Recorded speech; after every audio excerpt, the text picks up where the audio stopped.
And I'm like, all right.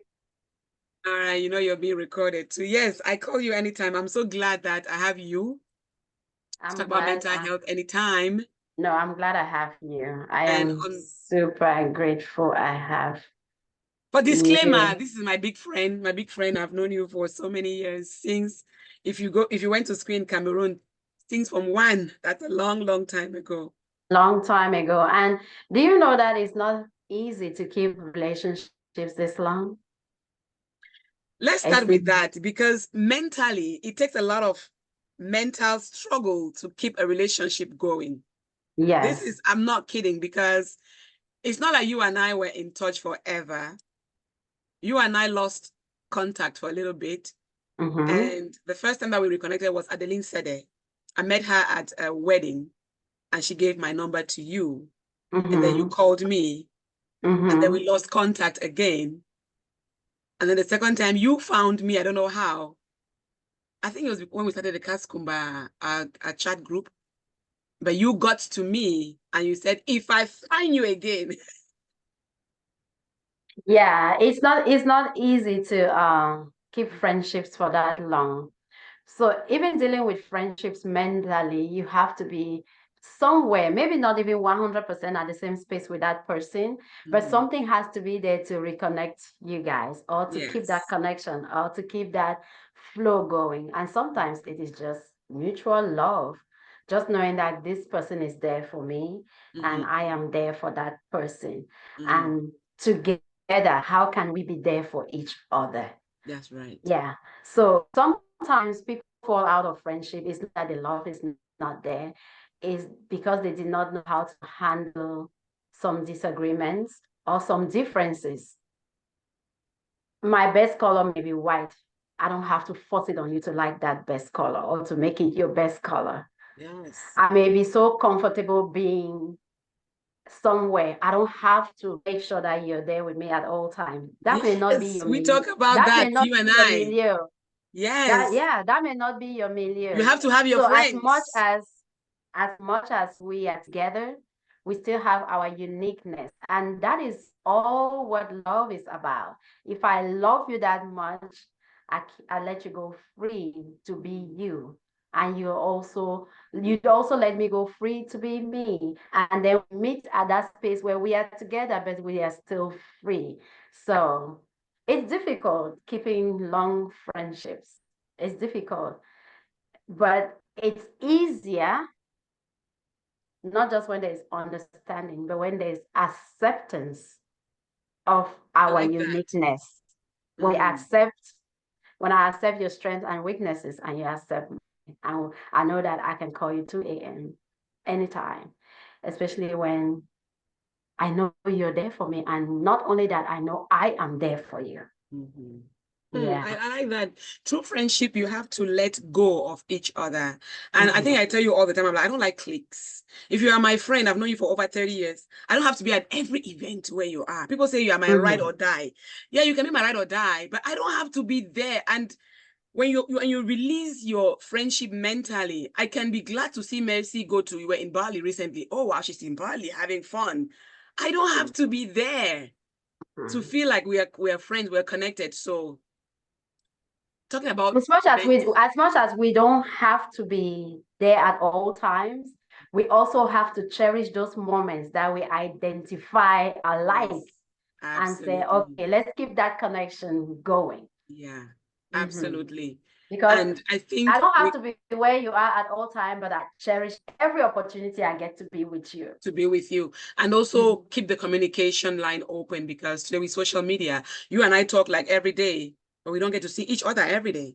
Leave voice No, messages, leave chat messages, and leave so chat, leave text. I can talk about what you're doing on a daily basis without even seeing you on a daily basis, just because we have the Exactly. communication lines open. So let Exactly. me say that you do help my mental friendship space to You be a help good mine one. too. I'll call you Bobby friend. What did you do? So, like you said, 15 minutes, I call you're there. Monthly mental health. I called, I say, hey, let's do our monthly mental health. It is mid-month. Monthly mental health is a topic that I talk about on Talk to Me Africa. And mental health is very important. And my big friend here is a doctor in nursing practice, specializing in mental health. And she is the CEO and owner of All Mercy Psychiatry and Integrative Care. Thank you so much for always coming whenever I call. Thank you. Thank you for thinking that I can contribute to something. Yeah, you can, of course. You're smart. You've got the book and all that stuff. So on today's monthly mental health, we'll talk about a couple of things only. Body, finances, job, language, and academics. That shall be the last topic because graduations are happening today. So how does your graduation affect you mentally? It does. We shall tell you about that. But let's start with body. I'm dark. You're light skinned. Right there. Some people don't connect. Some people do connect. Some people are mentally disturbed because I want to be as light skinned as Mercy is. And so I start going through ways, to make myself look like you. And that affects me, whether I like it or not, mentally. So talk about that. How does the body type affect our mental state? Not just the physical body type, maybe, or what we feel like internally. All these are just insecurities that everybody at some point deal with some kind of insecurities. Right. What is insecurity is those feelings of uncertainty that may even lead to anxiety or lack of confidence about oneself. These feelings can be about various aspects of one's life, and if you let it go, it can even shape your identity. White people want to tan so they can be dark-skinned. Dark people want to do other things so they can be light-skinned. And some of these insecurities, you can change them or you can get them, but some of them you have nothing to do about. So in those cases where you don't have anything to do about it, where you're not able to control it, then just learn to be at peace with it. If I need blonde hair, if I can afford it, I will buy it. If I'm insecure, I have tangled hair. If that is what is making me insecure, I will straighten it. So if you're insecure about something that is making you fear rejection as a person, go get it. If you can fix it, go get it. If you want light skin, go get it. If you want whatever hair, go get it. If you want your teeth you want to replace your whole teeth, go get it. If you are not able to get it, maybe because I want to be tall, I cannot get I cannot increase my height. I cannot go open up my joint to say, oh, let them add this or add that. I cannot do that. Wear high heels if you're me. So I just have to know that, okay, this one I have no control over. Let me see how I can love myself in spite of the fact that I am not 6 foot or I am not 7 foot. So most of the time, these insecurities, if you look at it, how do they generate? They generate from fear of judgment and rejection. Because we have labeled some certain things. Now, if somebody wants to play basketball and they are worried about their height and they cannot lead the team, okay, why don't you find another thing that you're probably good at? We worry because most of the time people see the 10% lack that we don't have, instead of seeing the 90% that we have. Oh, and wow. Is that making us believing in them? I always say, if there is no devil inside, the devil outside will not hurt you. That's right. If you're not already insecure outside, people's judgment of you, it may only hurt you to some certain extent, but it will not keep you from feeling inadequate the whole time. If you're feeling insecure because you cannot dress well, study styles. You don't really need money to dress well. You don't. Study different styles and see how with your body shape and type, what can fit you. There's social media, there's Google, the University of Google. Google has a lot of information. Maybe it is about relationships. Oh, my nose is so big. And I'm thinking that, Oh, Mabel does not like me because I have a big nose. Mind you, Mabel has not even noticed my nose. It's me calling me out about my appearance. We feel so insecure about our appearances, our body. Even in relationships, we start feeling like it's not making us worthy. Is that what you attach your identity to? If that is it, if I'm talking to you, then you're worth more than that. Because when we talk about our mental health nuggets, if we want to talk about insecurity, they are intertwined. Some people get some mental health issues because of all these insecurities, which leads to inadequacy. They start having self-doubt about themselves. They start fearing judgment. They start trying to be perfect. You cannot. They start comparing themselves to another people. They start being oversensitive. You say something, they just take it and take it personal, overly sensitive. They start having all this negative self-talk. If this persists for long, trust me, it will incapacitate you to the point where you'll be anxious. You see people afraid to go to crowds because they are thinking that it's only that big nose that people will see. Maybe people just want to hug you and have a good time with you. But you're already so insecure. Once you start isolating, you start judging yourself, you start being overly critical, you will develop anxiety, you will develop depression because nothing makes you happy.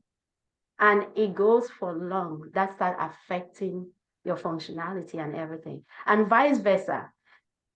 So people are insecure. Why? Because they have mental health issues. And they feel like they are unfit because mental health still has a lot of stigma, a lot of stigma. They start feeling like they are unfit. Oh, I am labeled as bipolar. I am different from Mabel. Bipolar is not you. You may have some symptoms of bipolar, but do not gain it. It's not you. It's not you. So own yourself. And with insecurity, I think there is a certain aspect of insecurity that is even positive to an extent. Okay. Insecurity may lead you to challenge yourself. But that takes some mental work, right? It takes some mental work. You have to work on it. Accept that I don't like this part of me. How do I make it into something that I like? If I can control it. Take education, for example. If I feel like I cannot be in your space because I'm less educated, maybe that is telling me that go get some education. Okay, I get it. There is some You need to positivity. challenge yourself to do better. Sometimes we can use some teeny bit of insecurity for growth. But when you're always insecure, that is when we are like, it's not working. Something is lacking somewhere. Wow. So when we have these insecurities because of our bodies, who do we look at for help? I'll speak about me, for example. See my forehead? I was insecure about this forehead for so many years. So many years. I felt like it was too big. And I would tie my hair and make sure that something is covering my forehead. But today, I wear it out because I have grown to love it. And trust me, I did not go to anybody to seek help for that. I think it became me accepting myself. I don't know how, but it was a phase. So sometimes do these insecurities happen as a phase? Maybe you're a teenager and you grow out of it. Otherwise, who do you look at for help? Let's talk about your forehead.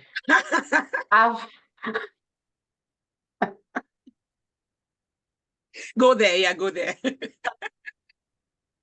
Things from one, when I see you, I see a smart, beautiful, eloquent, intelligent girl. I did not look at the forehead. You know, I did not see anything like that's a forehead. good point to make, yeah. I did not see anything like forehead. Each time I see you, you're always neatly dressed. And most of the time, you're always in one debate or another. I'm like, whoa, she's so smart. Whoa, listen to her talk. I did not see the forehead. And this is the problem with our physical appearance most of the time. We are concerned about our looks, our body image, and we think that we are not attractive. So to say, who do we go to? Sometimes we go to ourselves because we are thinking, are we attractive or not? How do you define yourself? If that forehead made you feel like you're not attractive, then maybe you got to that point where you're like, you know what? I am a beautiful girl. Who cares about my forehead? Or maybe you're even beautiful because of that forehead.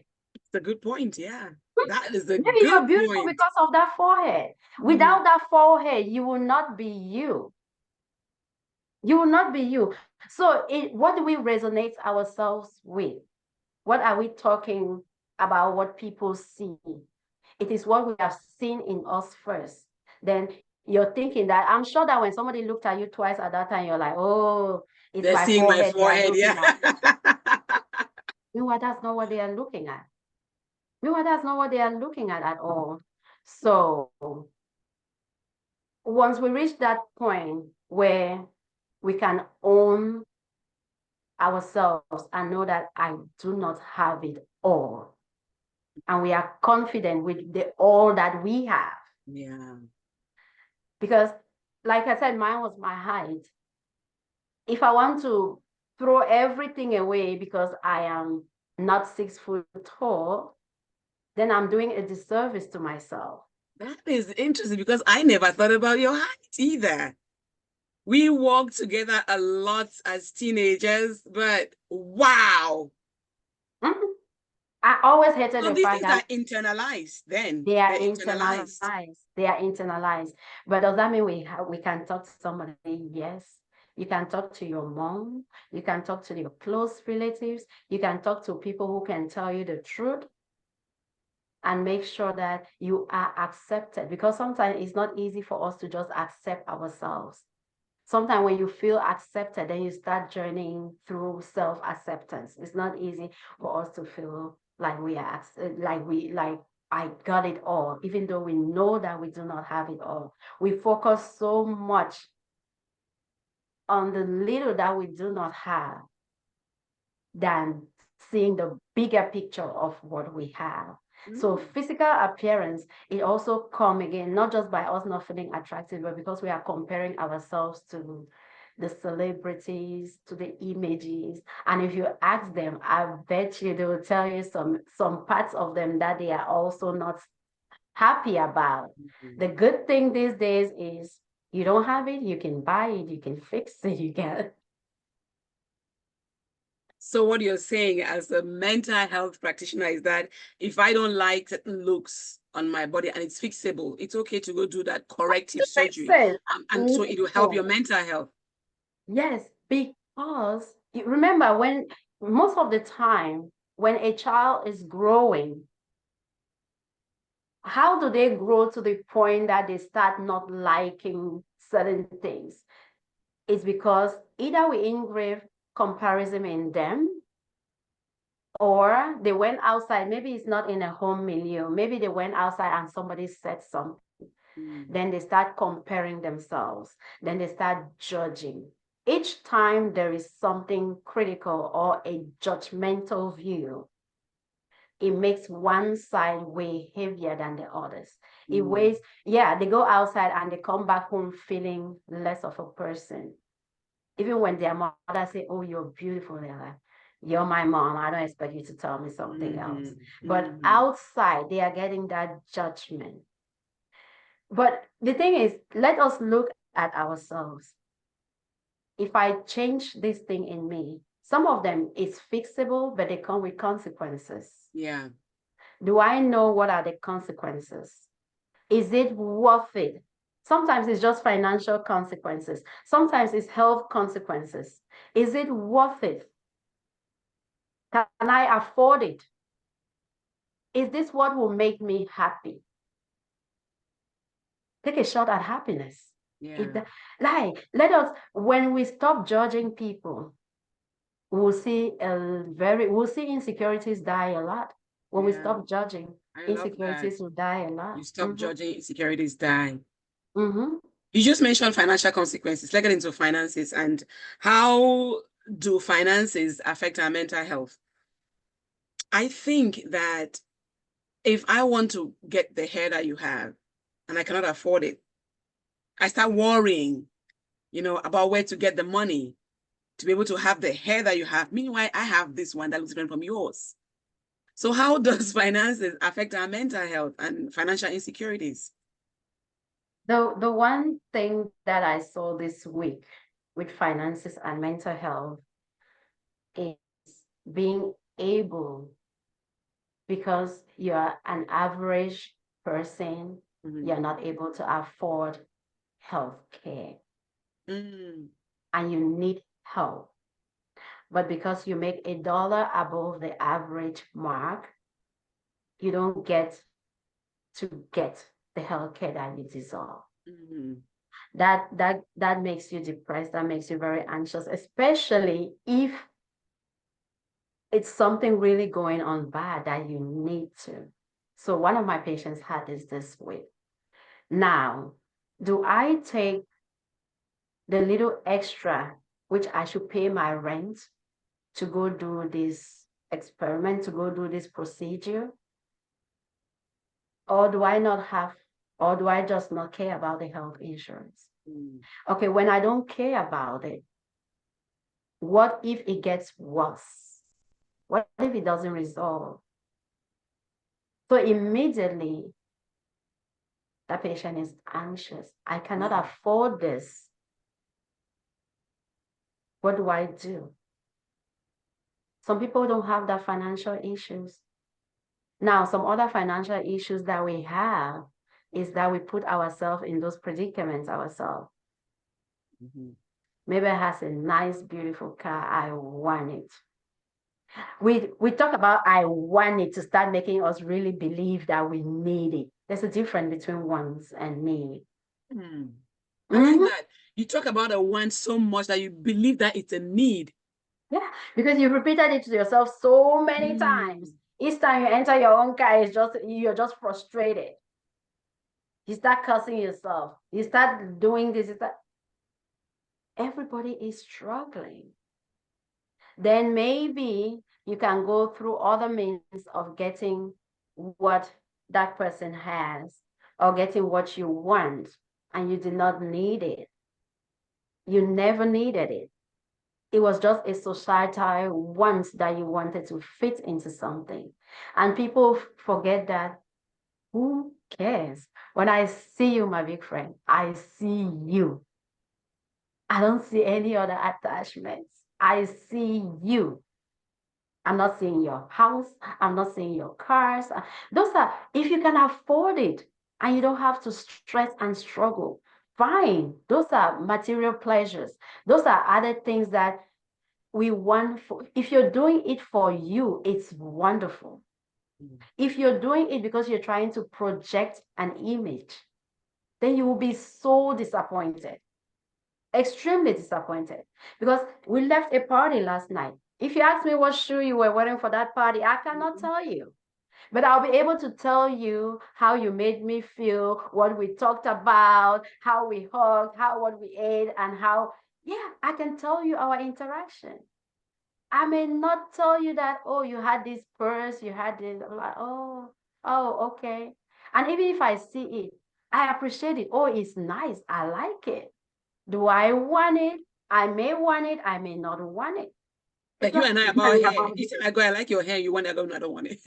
Absolutely. I love the hair that you always have. I'm like, no, I don't want it.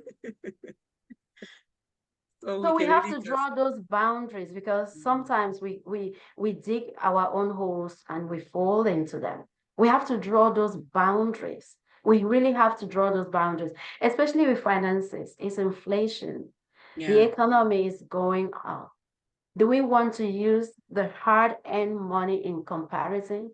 We will never be satisfied because there's always something to compare us with. We will never be satisfied because I can go from start wanting your nice car to wanting another car that somebody else has got, to wanting a $50 million car. And then I know people who work 3 jobs to pay just their. Is it necessary? If I want something that I cannot enjoy and that I cannot value, then it's not worth it. Kills you mentally. Yeah, I cannot worth it, because stress over time, it will affect not just mentally, it will even affect your immunity. It will affect a lot about you. It's not just mentally. I want us to be worried about finances because we need it. If I wake up today and I don't have food for my kids, I will worry. If I wake up and let's say I have to pay for education for my kids and I cannot afford it, I'll start looking like, what can I do to pay for education for my kids? If I wake up and I have a sick child, I will worry. Where do I get the resources to treat this child? But if I want to wake up and worry about not having certain things that I can clearly do without, and worry about, I want to dress like Mabel, I want to have the hair that Mabel has, I want to have this. No. Then we are insecure for nothing. And that can even show a deeper version of an underlying thing that we are going through. Because when we start thinking that material things can make us happy, those pleasures are good if you can afford it. But if we start thinking that that is our identity and we relate so much to it, then what is that void inside us that is not being fulfilled? There is something inside us that we are trying to replace happiness with things. Things do not replace happiness. What is underlying, what is there beneath us that is disturbing us, that we are thinking that your hair can fix it? Your earring, I love that earrings, by the way. That I'm thinking that if I don't have that particular earrings, my day will just pour. Yeah. What has been happening in my day already that I'm thinking that those earrings can fix? So you think about your want so much, they become like a need, and it does affect you mentally. Wow. So That's from how, like, finances, sometimes people believe the lies that they tell people. If people keep repeating some lies for so long, it starts sounding like truth to them. Because you are saying it, you're thinking it, you're believing it, it's resonating. You're getting used to it. Your mind is getting used to it. All those repetitive words, repetitive actions, your mind start going towards that pathway. Wow. Yeah. It's interesting, you know, because some things we don't know how they affect our mental health, but everything seems to have some kind of correlation with our mental health. What about jobs? Now we come to America and we're doing, before you get a professional path, we've all done odd jobs. I work at McDonald's when I was in North Dakota, right? And I remember frying the fries in that thing. I cannot forget this guy. He was from Mexico. I wonder, he said, "You look too good for this job." I'm like, "What do you mean?" It's like, "I don't know. There's just something about you. I can't forget." I have tried to look for this guy's name. I can't remember him, but I don't know what he saw. And I think that if I analyze what I was going through, I think there was something that wasn't okay with me mentally. Like, why am I doing this? I left my job as a broadcaster in Cameroon. You know, it's a classy job. And then you come to America, you got to work at McDonald's. I did not have to say a thing for these guys to see that there's something not right with me being here. I don't know what I was projecting, because we all had to wear the McDonald's blue shirt and the black pants. We all looked the same, but I don't know what he saw. So jobs and mental health. Sometimes you go to your office, you meet the person who cleans your bathroom. I've just made it a point of focus. Always say, "Thanks for cleaning my mess. Thank you so much." I do that because you know that people do feel insecure about their jobs, and so that insecurity affects their mental health. How can you, as a mental health provider, help somebody who doesn't like their job, but yet they have to do it? You said something. All these things that you say, I just got something. What were you projecting? I don't, yeah. That made someone see that you're too good for this. We worry about jobs. The janitor, the cleaner, the cook, the whoever. Even in healthcare. The CNA, the the CNA is CNA, that person who is the down nurses upon. feel they are better than without the CNAs make your own job easier. Easy. The janitor, the cleaner. When I go to a clean office, I am happy. I feel relaxed. If the cleaner is absent, you will know. That means I have to do the extra. Yeah. Let us learn to appreciate every job. That person you're looking as a cleaner and that you can talk to anyhow. Maybe the head of their own household. Mm-hmm. They are a person just like you. They may be going through some transitioning period. Maybe it's temporary for them. Yeah. Maybe it's permanent for them. But not everybody will be the president tomorrow. And not everybody will be the janitor. We all have our own paths, our own different paths. In jobs, I will say this. I want to say, what were you projecting that person saw? It's not what you were projecting. Not only that, it's also because you knew that was not your destination. Because if that was your destination, no matter what that person has said, you will still be there. Because that is what makes you feel fulfilled. With jobs, if anyone can hear me, I will say this. If your jobs, it makes you happy, if you're satisfied and you're fulfilled, and you feel like this is my dream job, so be it. So be it. This is my passion. I'm happy. I have met so many happy cleaners. They make the place lively, easy flow for people to connect, for people to work with. If that is your destination, fine. If that is your purpose, wonderful. How dare we look down on somebody's purpose? Who are we? Not only that, I have worked as a server in a restaurant, in an African restaurant, where they give you $1 tip. You bend down and take it 2 hands and say thank you. And the boss loved me, but I could always hear her say, you will not stay here for long. She had people who had stayed there for 10 years with her. Even the customers, when they came, especially those frequent flyers, they will be like, oh, you're still here?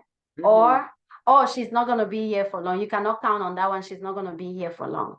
And I have never told any of them that this is not my dream job. I guess there was something that I was projecting that could make someone know that either I'm bigger than this or smaller than this. I don't even want us to say bigger.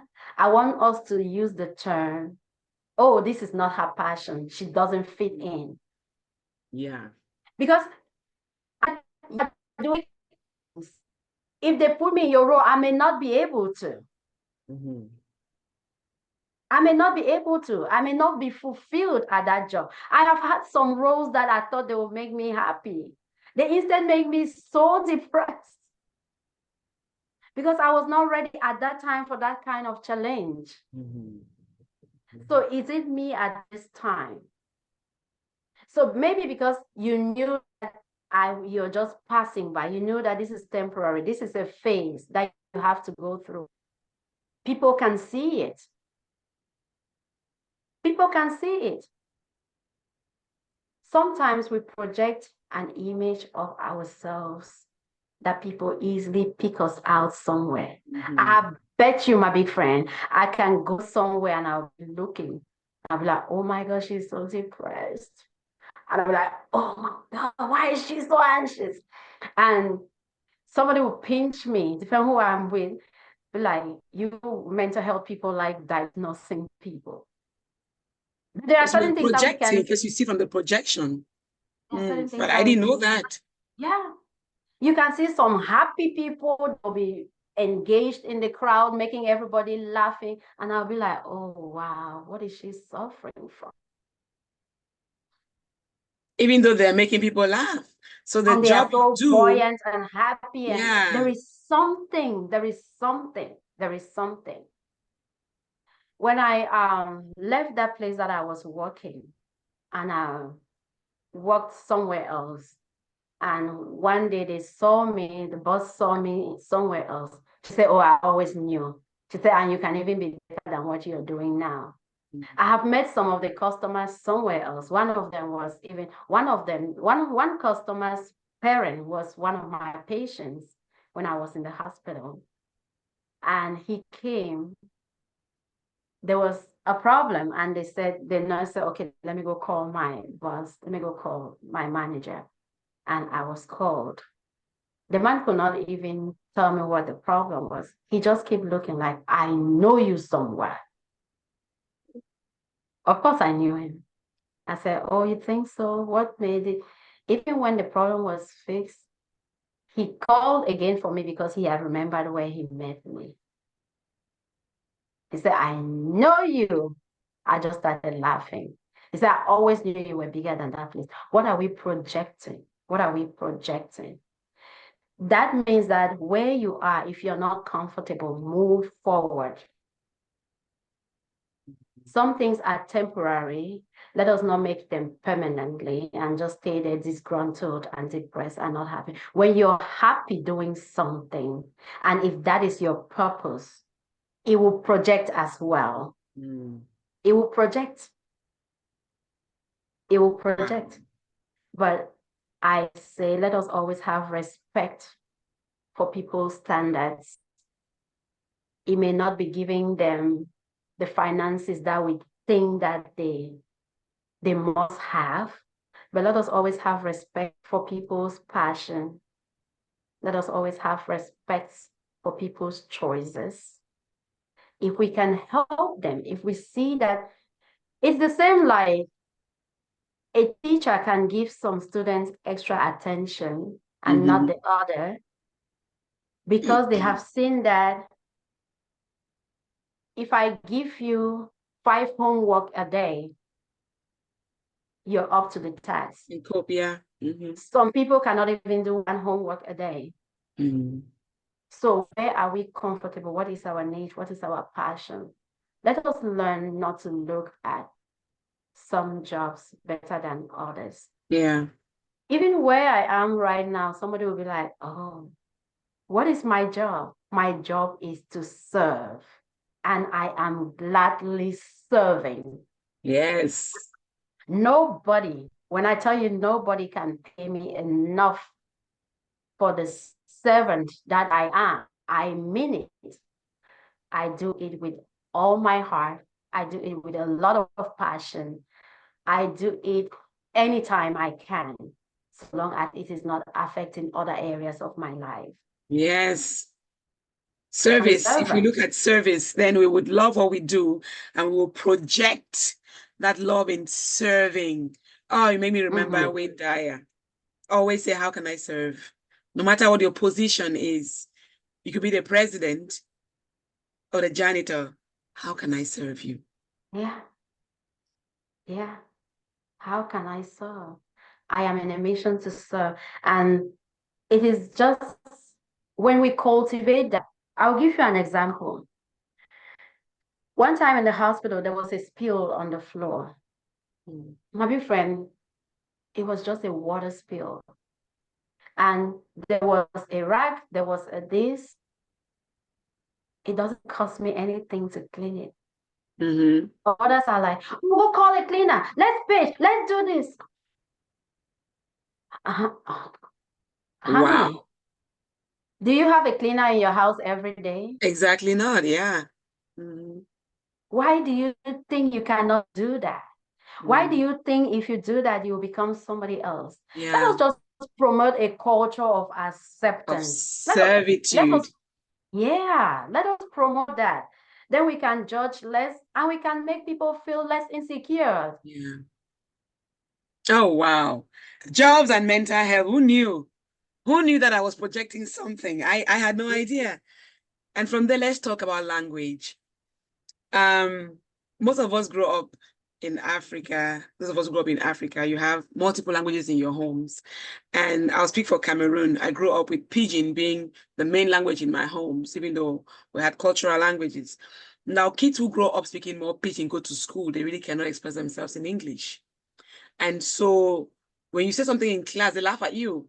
You know, you raise your hand to say something, they laugh at you like, hey, wrong English. Remember one girl in my class, she opted to read, I think it was, I can't remember what class it was, but it was literature book. She opted to read. And as she was reading, she pronounced the word nowadays as no way days. People laughed at her. And so looking back, she stopped reading in class. English is Yeah. not, most of us Africans, not our first language. But again, it affects us mentally when we're chastised for not speaking the language correctly. So my suggestion would be, if I'm interviewing my big friend today and she is speaking in Pidgin, and if I can speak Pidgin, I'll come talk to you in Pidgin. Take it from there. And this brings to mind an interview I watched several years ago before I started doing broadcasting. Sarah Etonge had won the mountain race in Cameroon. Yeah. And she was Oh, being interviewed. And from winning, she was panting because it was a race. And the person is interviewing her, a journalist was interviewing her and talking to her in English, and she is speaking in Pidgin. Or trying to say it in English, but speaking the wrong English. And people have used that video over the years to laugh at her for not being able to speak English. But we don't see the talent that she has as a mountain climber, a mountain runner. that age. At that age, because she was a grown woman. Language and mental health. We're in America today where we have many co-workers who speak Spanish, who speak Portuguese, who speak something else. And then sometimes people look at them as if they're dumb because they can't speak English. How does your inability to speak the language that the other person is speaking affect your mental health? I'll share something with you. Let's talk about Sarah Etonga first of all. You see where I say judgment is not good? I believe that that journalist first could speak Pidgin. Why did he not speak Pidgin? Yeah. To find that convenient milieu where the performer was comfortable. Okay, let's say professionally, or I don't know, he did not want to speak Pidgin. But why are we taking the focus away from the lady's victory to the lady cannot speak English? That's Judgment. Yeah. Judgment. We are not seeing what the lady just did that most of us younger than her cannot even do. We are not seeing this big trophy of a representation of her. We want to see the 5% that she does not have. And who says that is a barrier? Was she being understood? Absolutely. But because we wanted her to be understood in our own way. I'm glad she did not even try to fit in. Right. It still comes with judgment and perception. The moment you start doing something different from the way I do it, I start feeling like, oh, no, it's wrong. No, let us judge less. I have learned not to judge the language that people speak. Mm-hmm. I wish I could speak my dialect way better. And I always think about my grandmother. I go to traditional meetings and I speak by dialect. Me and you will not even talk English. We didn't knock Pidgin. Pidgin, big time, because that's my comfort space. Okay. With Like, you. yeah, I love it. But we came to a space where professionally, sometimes at work, they want you to speak a certain way. I struggled with that one time when I feel like sometimes maybe some of my patients genuinely could not understand my accent. Mm. If I need to meet you where you are so that you can understand my accent and understand my care plan, wonderful. I'll meet you there. But Yeah. if it is a continuous thing, then maybe I am not the provider for you. Especially if I feel like you can understand me, but you want me to do it your way, then I cannot even do it your way because only you can do your way best. If I copy you, I cannot do you, Mabel. Only you can do you best. I'll be a fake imitation of you. So maybe I can write out the care plan and they read it and we meet somewhere. Or maybe I can start saying, hey, mom, do you understand? I'm trying to do this. But if I'm doing it for any other purpose, then I'm saying no to who I am because I'm trying to fit in. Then that will come with a lot of different anxieties, different kind of things, because I'm already thinking that your own is superior than mine, which is where most of our insecurities also come from. Because we think that what we think we don't have is superior than what we have. Then we start feeling insecure about that. Wrong. Yeah. We should not feel insecure about our own language and about our own accent. You know, I don't know about it, but my kids always say, Mom, you don't say drawer, you say drawer. I'm like, it's drawer. Open that drawer, give me that spoon. So, and I tell them the one thing I'm not going to change in my accent, you know, so I'm not going to feel insecure about it. That's just the way I speak. Because it will affect us so much that you hear a lot of us from Africa saying that, you know, you wanna gonna go, like you can't fake it. When we were back in school, those from one days. Remember back in school, those from one days.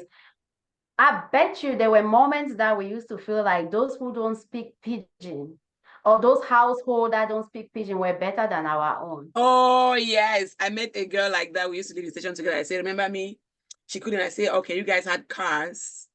You used to drive by our house because you were in the cars and you couldn't speak pidgin. And she started laughing. I said, yeah. So I used to live at that junction. You can't know me because I see you in the car and I'll be standing. She's like, look, I be like pidgin, but my dad will not let me speak pidgin. And there are different reasons for people doing, there are different reasons for people. Let's say I'm going for a seminar in Germany and it will not be translated. Then that defeats the purpose. Then maybe I want to learn to speak German if I have to go. Yeah. So if you don't have it, get it. If you need to get it, if you think that you need it, then get it. Or you want don't change yours. No. Don't be insecure about yours. Yeah. Don't be. The language thing, especially, we all work with people that English is not their first language. Nope. And they are trying. I use that as my excuse all the time. Then we laugh at them when we cannot even say one word in their own language. Exactly. Yeah. Or even in our own language. Or even in our own cultural languages. Yeah. Yep. So Yeah. mental health and language is a real nugget. The final nugget on mental health nugget this month is academics. It's graduation time. We see pictures, we see videos, graduation, beautiful, you know. But let's talk about graduation academics in Africa, precisely in Cameroon. What you've been hearing from your nieces and nephews and what they, I took number one, oh, I've been number two, number three.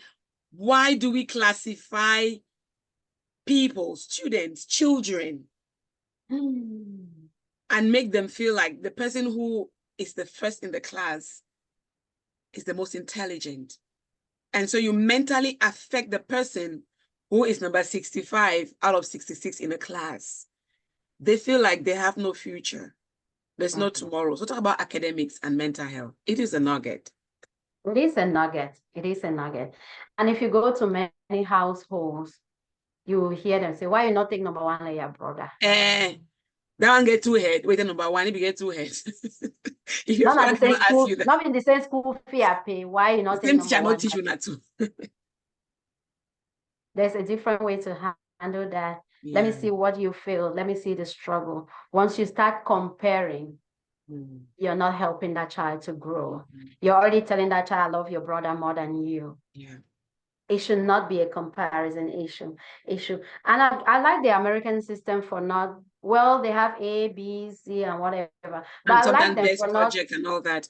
right. I like them for not characterizing 1, 2. Oh, you take number one. Oh, I'm the top of the class.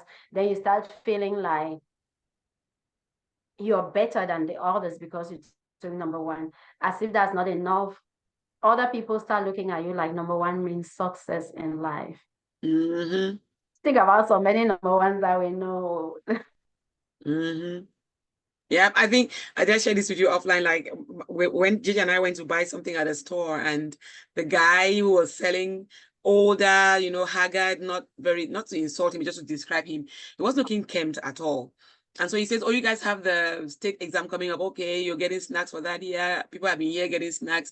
And he bragged about, you know, him doing this in his class, top of the whatever, graduating. And when we step out, Gigi said, Mom, and he's selling at the store. I'm like, yeah, I'm sure back then his mental state was like top. But today, where is it? So academics and mental health, it is good to know that when you perform well in school, you get a mental, you know, stability. But to compare the students and make them feel like because you are the best overall, it's okay to be the best overall, but to classify them, categorize them according to 1, 2, 3, all the way to the last number. Yeah. Imagine you go into the house with your report card and you go, here's my report card. I'm number 60 out of 60. Who said you were? To classify it is the problem. And we should never approach it in a manner that makes that child feels different. They may not be number one, but guess what? By the time you wake up, they have swept the room, they have cooked, they have done everything else. Then you want to start seeing their abilities and what they are capable of doing and feed into their dreams. Not everybody can have can be academically successful. Not everybody. And even if you know that they have this struggle, focus on that. Like, let's see why you have a C on this. Focus on that. You keep building that area and it's not working. Then build the area where they are high fluent about. If they're having A on this and struggle, okay, build the A. If they are good in this and not at this, build up what they are good. We may be missing a lot. I'm thinking that many parents, I think, even squash their children's dreams because they compared them with one person, and that person started living, trying to live the life that the parents approve of, or trying to live like the sibling or like the other one, when that was never their path. Then find themselves at old age in a crisis. You're trying to walk somebody's path that is not your own, you will not be good at it. You never master your own path, and you're thinking certain things may be too late to go back and start all over. Let us learn to feed the dreams that our children have Right. Let us not just say, oh, this one take first, this one take Yeah. last, Yeah. and start making them feel miserable. Because recognizing and acknowledging their strengths and weaknesses can help us not just make them not insecure, but make them accept themselves better. Oh, wow. So in everybody can be insecure about certain things. But with time and just being mature and just knowing that, okay, if I cannot change my height, and I'm not going to let that bother me anymore. If I cannot have that hair that you have, maybe that hair is $1. Yeah, I have 1 for this, 1 cent for that, 1 cent. By the time I get to that dollar, I cannot afford it.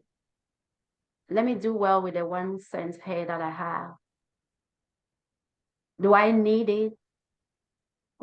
How would that change me? Each time that we are not feeding a purpose, we are not feeding acceptance, we are not feeding happiness, it means we're trying to compare, it means we're trying to be critical, it means we're trying to judge. And guess what? We are limiting growth. Each time you see an insecure child in their own home, oh my God, if that child was secured and opened up all aspects of who they are, it means you are even missing an opportunity to know who that child is. You're limiting them. Because when you see them at different stages from A to Z, Yeah. and see what you can build in them, you're creating a superman, a superwoman tomorrow. But because it starts in the house, they start feeling judged. Oh, my friend just sent me, oh my God, I just read this the other day and it just made my day. I think one of this, is it Eastern or what? I can tell you real quickly. Came home with a note from school that the teacher had given him. He could not read it at the time. So he gave his mother that, mom, take. My teacher said I should give you this. The mother read it and became emotional and put it away. And he asked, who is that person? And he asked, Mom, why are you crying? And what is on that paper? Thomas Edison. That was the story for Thomas Edison. His mom said, your teacher said you are too smart and you are too intelligent, and that they do not have enough teachers who are capable of teaching you in that school, that they have taught you everything that they can, and no one else can teach you, that I should teach you myself. Oh, wow. So from that day, the mother taught him with a lot of devotion, a lot of commitment, found his strength, mobilized what she could, do a lot. Everybody knows Thomas Edison today. Later, after his mom had even died, he was reorganizing certain things. Remember, so remember that letter, remember the letter that his teacher had given him. And he was happy, like, oh my God, so mom kept this letter after how many years? He picked up the letter, now he could read. He picked up the letter to read. Guess what was on that letter? The teacher had written, your child has mental illness. We are not equipped to teach him. He's not up to par. He's not the kind of people we teach. Underlining thing, we are not able to teach him, like, he cannot get any education. You teach him yourself. Oh, a rejection. But the mom turned it around for him. If that mom has seen it and said, okay, my child is good for nothing, I don't think anyone will be talking about Thomas Edison. Thomas Edison today, yeah. Yeah.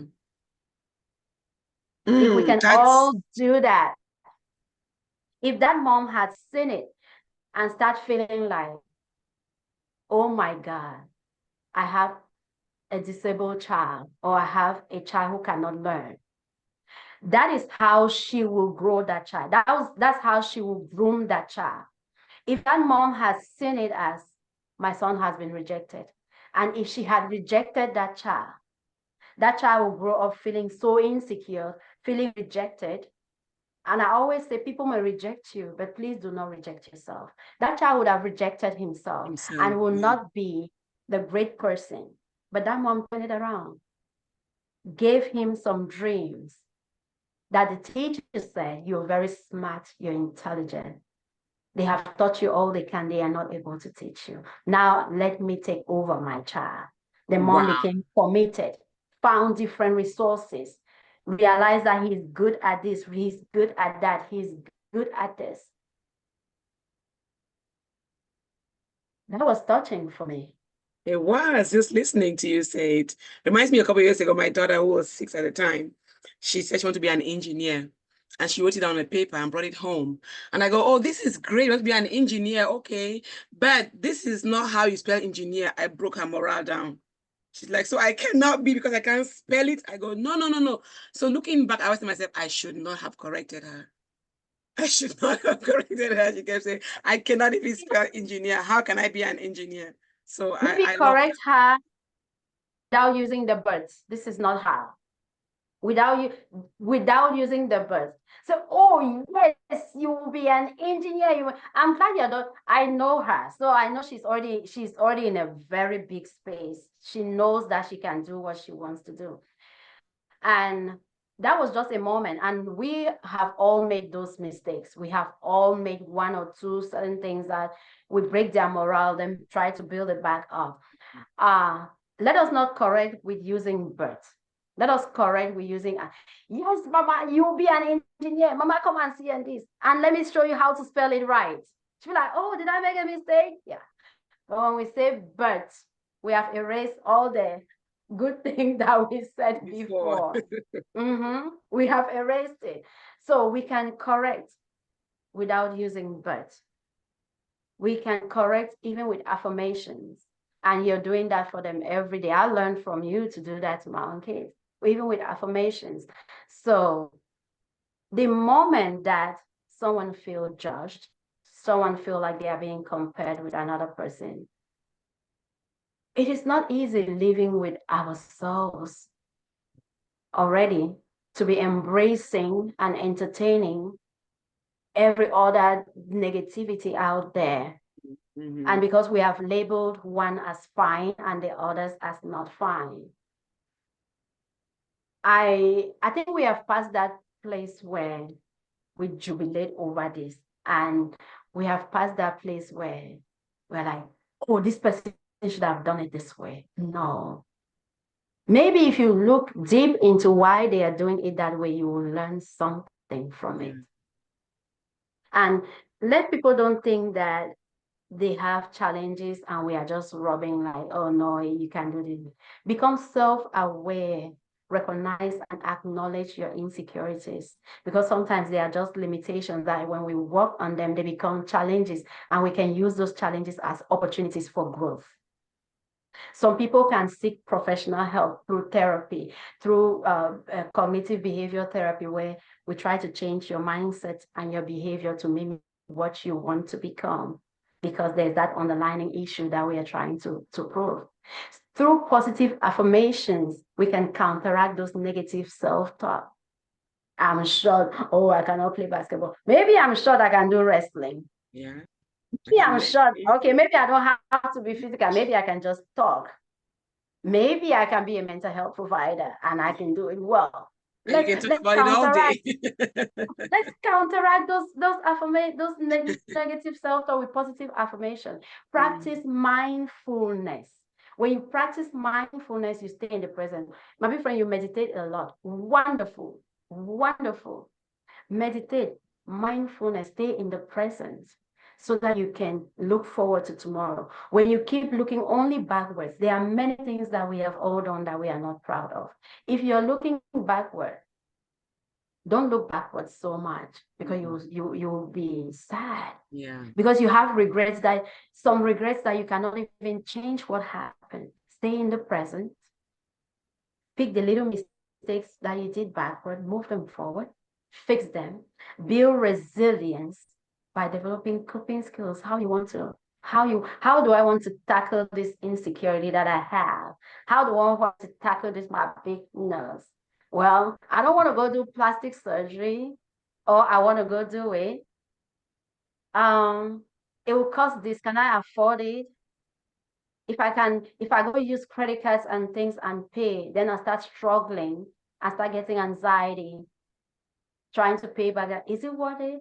Let me just love it. Let me just love Waylo. If I can afford it and I can do it, why not? And sometimes it's not even about affordability. It's just about acceptance. I like it. I'm going to leave it. Build resilience. You can also seek social support. My big friend, I'll call you like, what do you think? You think my bum do I? What do you think? Social support through friends, through family. Don't go to people who bring you down. For example, I have people, you're one of them. If you tell me something that I don't want to hear, I know it's coming from a loving place. Don't go to people who would tell you something that they know you don't want to hear, just for them overpowering you, just for them trying to make you feel small. So it's not everybody that you go to for help. Know some people that you know that I can listen to, and that is coming from love. If they say, go change this, it's coming from a place of love. It's not from a place of judgment. That's right.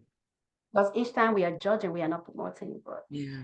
Above all, just live your healthy lifestyle. Just be happy. Live your healthy lifestyle. That person that you're thinking has no flaws, get to them. You'll see their own flaws. They have flaws. Everybody has flaws. Yeah, like I tell you I all the time, I what you want to see be on like TV. this. I want to be like this. That person you're trying to be like has their own flaws. Why don't you just try to be you? Beautiful. Wow. Monthly mental health nuggets. You can talk about this all day, all day. Thank you so much. My big friend, Dr. Mercy Ngesang of All Mercy Psychiatry and Integrative Care. Thank you so much. Each time you call, I'm there. You're going to talk about it. Can you give an African proverb? Is it possible? I didn't tell you to prepare one, but do you have one that you can think of? Let me think of one real quick. Oh, somebody actually told me this one this week, and she'll be watching this and she'll laugh. When we enter house, now that time like the loss.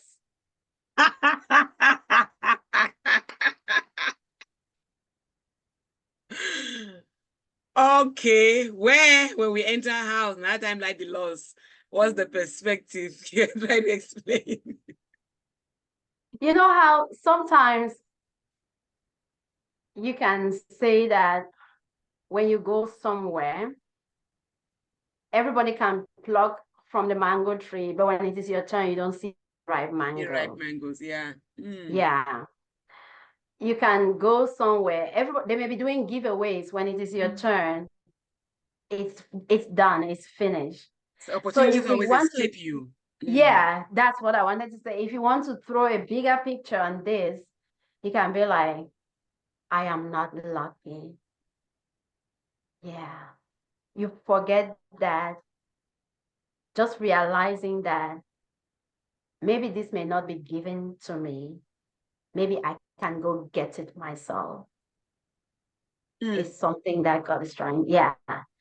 Yeah. I love how you start with the exclamation. When we enter a house, that time like the loss. Love it. Love it. Love African proverbs. Thank you so much for always gracing Talk to Me Africa. Always a pleasure, my big friend. We'll be back next month with July's monthly mental health nuggets. Have a wonderful weekend. Bye, everybody. Thank you. Bye.